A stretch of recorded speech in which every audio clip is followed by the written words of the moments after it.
Assalamualaikum warahmatullahi wabarakatuh. Perkenalkan, nama saya Kenny Aditya dan saudara Ihsan Firmansyah akan mempresentasikan tentang merger, akuisisi, konsolidasi, dan separasi mata kuliah Hukum Bisnis dan Regulasi. Dosen pengampu Ibu Dewi Febriani, SE MSI. Baik, saya akan mempresentasikan tentang merger. Merger adalah penggabungan dua atau lebih perusahaan menjadi satu, di mana perusahaan yang merger mengambil alih semua aset dan kewajiban perusahaan yang dimerger. Adapun jenis-jenis merger yaitu 1. Merger konglomerat. Penggabungan dua perusahaan atau lebih yang memiliki lini bisnis yang berbeda yang bertujuan untuk memperluas jangkauan pasar. Contoh perusahaan yang melakukan merger konglomerat ini adalah Gojek dan Tokopedia yang melahirkan perusahaan baru bernama Goto. Yang kedua ada merger kongenerik. Merger ini adalah penggabungan dua perusahaan atau lebih yang memiliki pangsa pasar yang sama dan produknya pun saling berkaitan. Contoh dari merger ini adalah Citigroup dengan Travelers Insurance disatukan, dua perusahaan dengan produk pelengkap. Citigroup adalah perusahaan yang mengelola grup sepak bola dan Citigroup yang melakukan perjalanan ke beberapa negara, sehingga Citigroup itu memerlukan travel insurance. Yang ketiga, ada merger horizontal. Penggabungan dua perusahaan dalam satu industri disebut dengan merger horizontal. Biasanya terjadi antara sesama pesaing. Dia menawarkan barang atau layanan yang sama, tujuannya untuk menciptakan perusahaan baru yang lebih besar dengan pangsa pasar yang lebih banyak. Yang keempat, ada merger vertikal. Penggabungan dua perusahaan yang beroperasi di industri yang sama tetapi pada tingkat yang berbeda dalam rantai pasokan. Misalnya adalah perusahaan mobil yang berupa gabung dengan pemasok suku cadang. Yang kelima, ada merger perluasan pasar. Merger perluasan pasar adalah penggabungan perusahaan yang beroperasi di pasar yang berbeda tetapi menjual produk yang sama. Contohnya, Bank Mandiri Tbk yang merupakan perusahaan hasil dari penggabungan dari beberapa perusahaan bank seperti Bank Pembangunan Indonesia, Bank Bumidaya, Bank Ekspor Impor Indonesia, dan Bank Dagang Negara. Tujuan merger. Untuk tujuan merger yaitu peningkatan pada pangsa pasar yang dapat dijangkau. Kemudian memperluas segmen pasar dan mengefisiensi produksi. B. Akuisisi. Akuisisi adalah salah satu strategi yang digunakan untuk mengembangkan bisnis atau mempercepat pertumbuhan sebuah perusahaan. Akuisisi biasanya dilakukan dengan membeli lebih dari 50% saham dari perusahaan. Adapun jenis-jenis akuisisi yaitu 1. Akuisisi aset.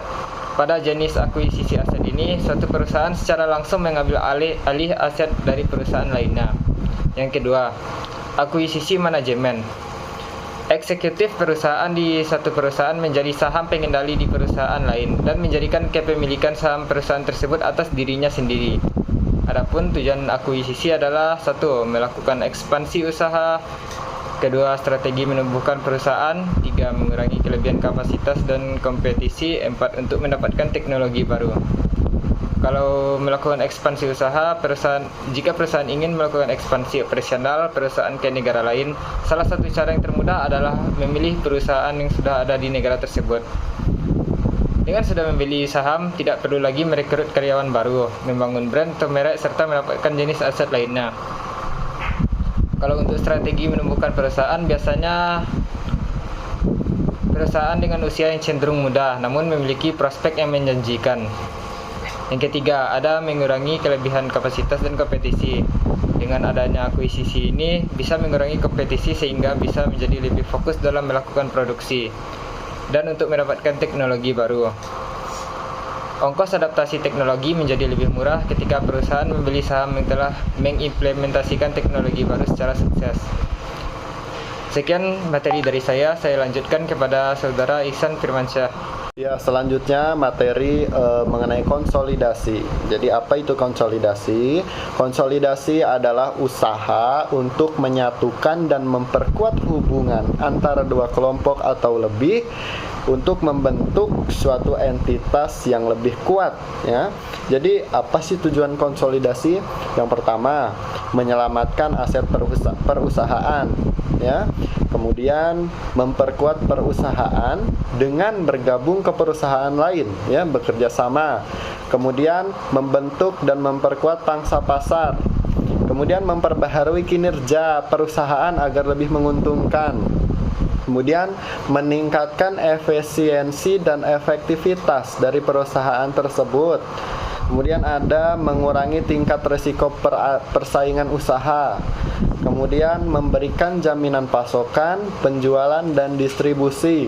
Dan yang terakhir, tujuan konsolidasi adalah disertifikasi produk, barang, atau jasa.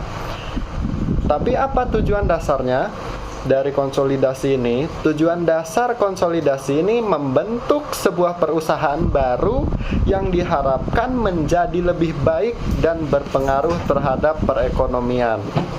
Yang membedakan merger dan konsolidasi ini apa? Pertanyaannya, ya.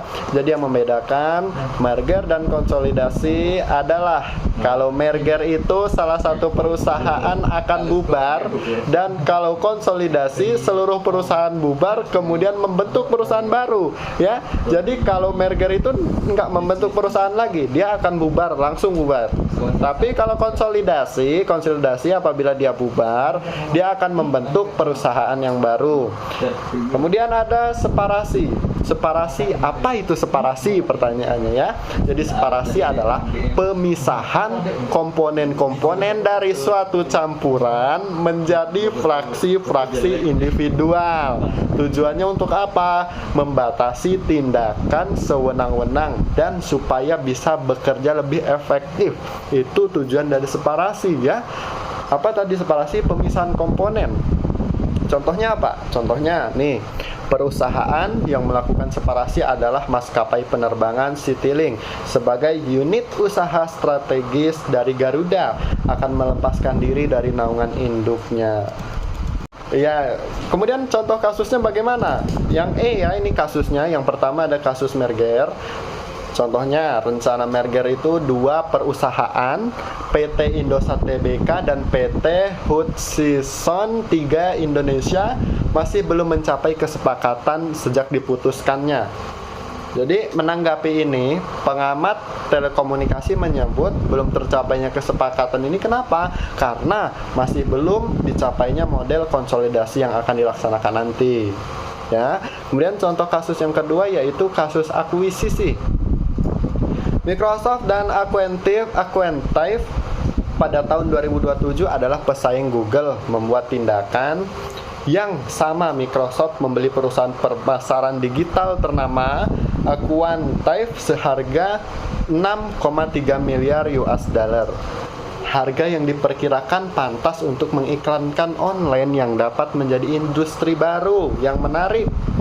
Namun, terdapat tambahan pembayaran premi sebanyak 85% yang menyebabkan Microsoft menghabiskan dana lebih dari harga pasar tadi. Sementara biaya operasional periklanannya sebesar 2 miliar US dollar per tahun. Ya. Kemudian kasus konsolidasi.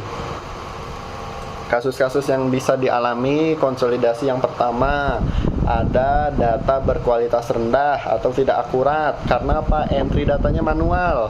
Dia manual mengentrinya, tidak secara online ataupun menggunakan teknologi. Jadi datanya itu berkualitasnya rendah, tidak akurat, ya. Kemudian kegagalan dalam mengotomatisasi proses konsolidasi. Kemudian kasusnya dari konsolidasi ini menggunakan alat dan sistem yang tidak tepat. Kemudian melakukan penyesuaian transaksi antar perusahaan. Kemudian mengubah persyaratan laporan dan manipulasi data dan resiko penipuan, ya. Kemudian yang terakhir, kasus dari konsolidasi adalah timbulnya komplikasi antar negara. Mungkin itu materi mengenai kasus, kemudian separasi dan konsolidasi. Iya, demikian materi yang dapat kami sampaikan. Dari saya Iksan Firmansyah dan saudara Kenny Aditya menyampaikan permohonan maaf apabila ada salah kata. Akhirul kalam, wassalamualaikum warahmatullahi wabarakatuh.